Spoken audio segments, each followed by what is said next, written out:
आप सबका रवि त्रिपाठी का राम राम।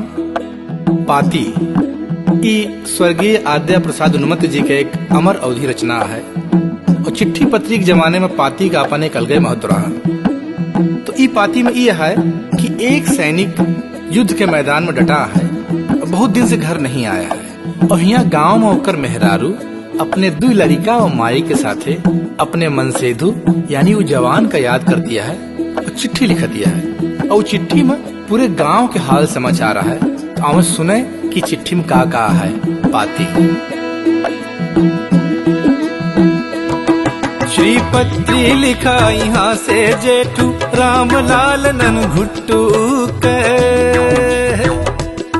श्री पत्री लिखा यहाँ से जेठू रामलाल नन घुट्टू के। अब्दुल बहना गंगा पासी चनका कहार झिर कुट्टू के। सब जन के पहुँचे राम राम तोहरी माई के आशीर्वाद छोटकौना दादा कहई लाग बड़कवा करे दिन भई याद। सब यहाँ कुशल मंगल बाटे हम तोहरिन कुशल मनाई थे। तुलसी मैया के चौरा पे संजबाती रोज जलाई थे। आगे के मालूम हो हाल सब जने गाँव घर सुखी है। घेराऊ छुट्टी आया है तोहरिन खातिर सब दुखी है। गैया धनाई गए जग तू के बढ़ गई भैंस कलियानिया है। बचिया तो गए खुर पका रहा ओ सर भू रही बियानी है। कैसे पठई नहीं तो नैनू से दुई मेटी भरी है। तू कहे रहा तोहरिन खातिर राव्यू दुई गगरी धरिया है। घ्यू दूध खूब उतिरान है तोहरिन याद कै रोई थे। गंजी से दोपहरिया काटी एक जूनी रोटी पोई थे।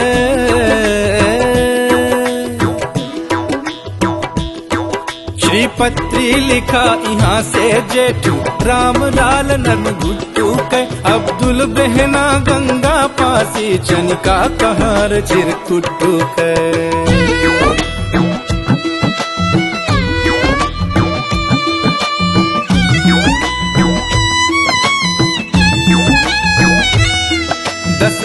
भवा अय्या के रम बरना के कुकुर काटिल है। जब ओरहन दे गए ओसी ओकर महतारी डांटिल है। लौगहवा के मेड़े परसों छोटकवा गिरा काकर गरिगा। मकरी के जाला भरे मुला निकुरा माँ जन्म दाग परिगा।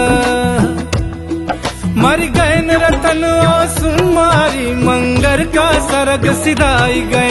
दुहिनो बुढ़वन के तो बन गए दुहिनो अच्छी गति पाई गए। जौने बुढ़वा के जो मरई ओ का तो जना नरक परिगा। खटिया पे खोखत परा रहन घर वालेन का झंझट टरिगा। पिछवाड़े नरदा के तीरे बड़कवा पपीता फरई लाग। घूरे के कोहड़ा फूल रहा का कहीं करे जा बरई लाग। चारिउ कहती तोहरिन सूरत डोलई जौनी मुजाई थे। आपन मन कैसो मारी मारी लड़कन माजू बिसराई थे। श्री पत्री लिखा यहाँ से जेठू रामलाल नन घुट्टू के। अब्दुल बहना गंगा पासी चनिका कहार चिरकुट्टू के।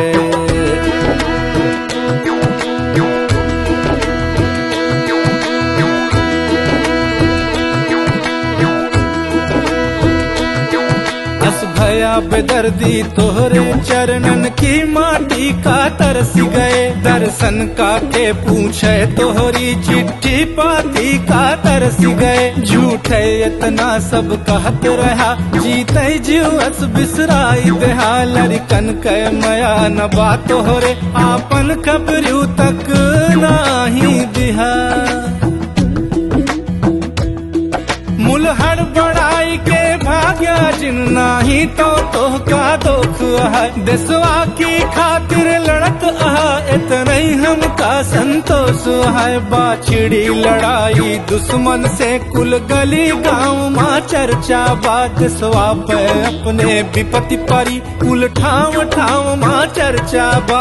एक दिन प्रतापगढ़ की बाजार माँ बड़ी करारी सभा लागी। अहिया गए रहीन बताई नहीं बड़ मनइन पैसा रहे मांगी। क्यों कहन खून आपन दई दिया, क्यों कहन कि द्या गहना पाती, क्यों कहन कि दुश्मन चढ़ा आज रौदत बाद स्वा के छाती। हम वही भले मेहरारू मुल हमरी दहिया गए फरफराई। हम दांत पीस के बोले तो छुटकवा बेटौना गए डराई। गर्मी चढ़ गई सगरी दहिया माँ और पसीना छूट गवा। दिन मंगिया हम भरे रहे भुइया गिरी शीशा फूट गवा।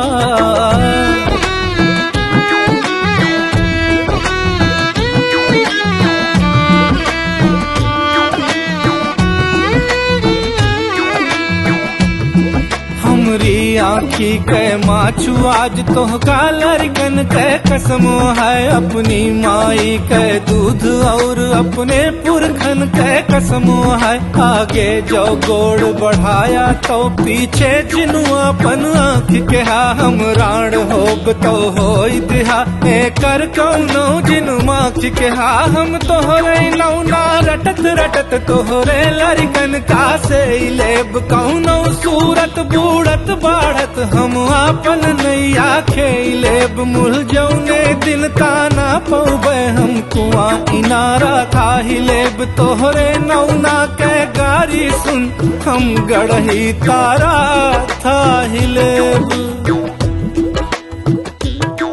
श्रीपत्री लिखा यहाँ से जेठू रामलाल नन घुट्टू के। अब्दुल बहना गंगा पासी चनिका कहार झिरकुट्टू के।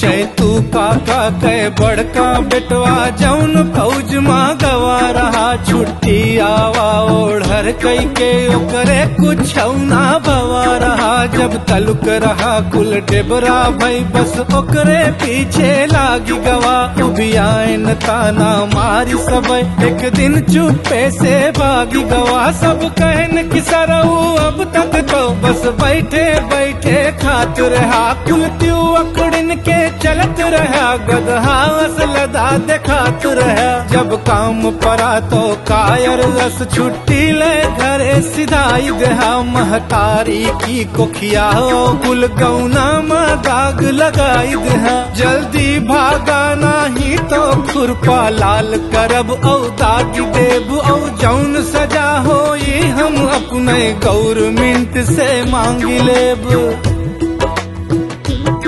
श्रीपत्री लिखा यहाँ से जेठू रामलाल नन भुट्टू के। अब्दुल बहना गंगा पासी जिनका कहार झिरकुट्टू के।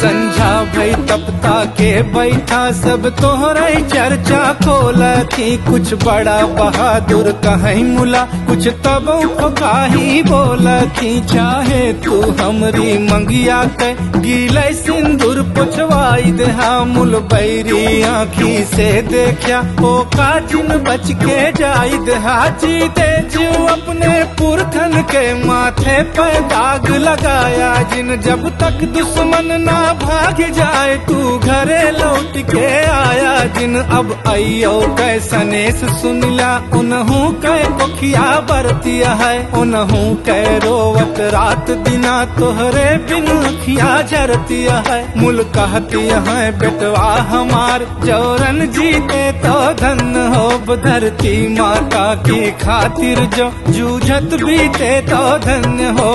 तू जीत जात के घर हो गया हमरे मन का विश्वास है। देशवा अपने जीते आखिर ई कण कण का विश्वास है। छोटकवा जाग के रोवत बा बकरी बांधी मिमियाती है। हम चिट्ठी लिखत